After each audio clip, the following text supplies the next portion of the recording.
கர்த்தர் அதிசயங்களை செய்கிறார் ஊழியங்கள் வழங்கும் ஜீவ வார்த்தை. கர்த்தருக்கு மகிமை உண்டாகட்டும். இயேசுப்பா நல்லவர், அவர் பெரியவர்.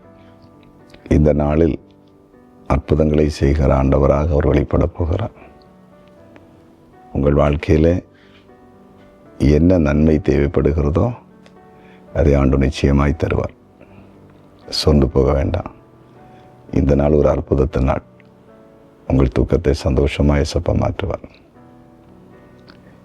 இந்த நாளின் ஜீவார்த்தைக்கான வசனம் சங்கீதம் 26:11. நானோ என் உத்தமத்திலே நடப்பேன், என்னை மீட்டுக்கொண்டு என் மேல் இரக்கமாயிரும். சங்கீதக்காரங்க சொல்லும்போது சொல்லுகிறார், நான் உத்தமமாய் நடப்பேன், என் மேல் இரக்கமாயிரும். எவ்வளவு அருமையான ஒரு வார்த்தை. நாம் அநேக நேரங்களில் தேவனிடத்திலும் இரக்கத்தை எதிர்பார்க்கிறோம், மனிதர்களிடத்திலும் இரக்கத்தை எதிர்பார்க்கிறோம். நல்லது. தேவனும் நம்ம மேலே இரக்கம் பாராட்டணும். இல்லைன்னா இந்த உலகத்தில் நம்மால் வாழ முடியாது, ஜெயிக்க முடியாது. மனிதர்களும் நம்ம மேலே இரக்கம் பாராட்டணும். மனிதர்களுடைய இரக்கம் நம்ம மேலே வந்தால் தான் நாம் எந்த இடத்திலும் மேலே வர முடியும். மனிதர்களுடைய கோபம் நம்ம மேலே வந்துச்சுன்னா, ஒரு வேலை பார்க்கறது ஆனாலும் சரி, அல்லது நம்ம சமுதாயத்திலும் சரி, குடும்பத்திலும் சரி, சிலருடைய கோபத்துக்கு நம்ம ஆளாகும்போது இரக்கம் வராது.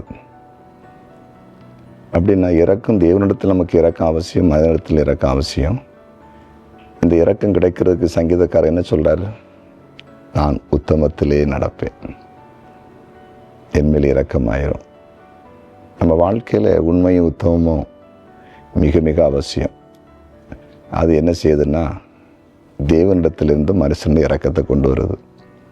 நம்ம எப்படி வாழ்ந்துட்டு தேவனிடத்தில் இரக்கத்தை பெற முடியாது, எப்படி வாழ்ந்துட்டு மனுஷன் இரக்கத்தை பெற முடியாது. நம்ம வாழ்க்கை முறை மற்றவர்கள், அதாவது தேவனும் மனிதனும் இரக்கம் காண்பிப்பதற்கு ஏதுவாக இருக்கிறது என்பதை நாம் பரிசோதித்து பார்க்க வேண்டும்.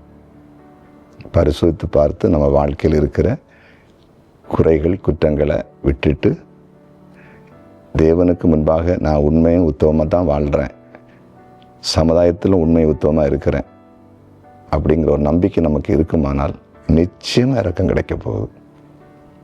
தேவனிடத்தில் உங்களுக்கு இரக்கம் கிடைக்கும், மனிதர்களிடத்தில் இரக்கம் கிடைக்கும். உங்கள் வாழ்க்கையே ஒரு வித்தியாசமாக போயிடும், ஒரு பெரிய மேன்மை உண்டாகும். இரக்கம் தேவனிடத்திலிருந்து மனுஷனுக்கு கிடைச்சுன்னா நம்ம வாழ்க்கை உயர்ந்த இடத்திற்கு போகும். அது மறந்துடாதீங்க, அது நிச்சயமாக நடக்க போகுது. அதனால் இன்றைக்கி ஒரு அர்ப்பணிங்க, நான் உண்மை உத்தமமாக வாழ்வேன். சரியா? ஜெபிக்கலாமா? ஜெபிக்கலாம். ஆண்டவரே, நீங்கள் நல்லவர். இந்த நாள் ஜீவ வார்த்தை மூலம் கொடுத்த ஆலோசனைக்காக நன்றி. உம்முடைய இரக்கம் எங்களுக்கு கிடைப்பதற்கும் மனிதர்களிடத்தின் இரக்கம் கிடைப்பதற்கும் நாங்கள் உண்மையும் உத்தவமாக இருக்க வேண்டும் என்பதை தெளிவுபடுத்தினேன். உம்முடைய வார்த்தை கேட்ட ஒவ்வொருவரும் தங்களை உமக்கு முன்பாக உண்மை உத்தமுள்ளவர்களாக மாற்றிக்கொள்ளட்டும். உம்மிடத்திலிருந்தும் ஜனங்களிடத்திலிருந்தும் இரக்கம் பெற்று வாழ்க்கையில் முன்னேற்றம் அடைவார்களாக. இன்றைக்கு வியாதிப்பட்டவர்களை இயேசுப்பா நீங்கள் சுகமாக்குங்க. சமாதானம் இல்லாதவர்களுக்கு சமாதானத்தை கொடுங்க. பண நெருக்கடி இருக்கிற மக்களுக்கு விடுதலை கொடுங்க. இந்த உலகத்தில் வாழ முடியாதுன்னு இருக்கிறவர்களுக்கு வாழ்வதற்கு வழியை திறந்து கொடுங்க. ஒவ்வொருவரும் செய்கிற எல்லா காரியத்திலும் நம்முடைய ஆசீர்வாதம் வெளிப்படட்டும். குறிப்பாய் இன்றைக்கு பிறந்த நாளை காண்கிற ஒவ்வொருவரையும் இயேசுவின் நாமத்தில் வாழ்த்தி ஆசீர்வதிக்கிறேன். திருமண நாளை காண்கிற ஒவ்வொரு குடும்பத்தையும் வாழ்த்தி ஆசீர்வதிக்கிறேன். ஆசீர்வாதமாக இருக்கட்டும். குறிப்பாய் கமெண்ட் செக்ஷனில் ஜெப குறிப்புகள் அனுப்பியிருப்பாங்கன்னா அதற்கு நீர் பதில் கொடும். அற்புதங்களை செய்யும். இயேசுவின் நாமத்தில் பிதாவே, ஆமென்.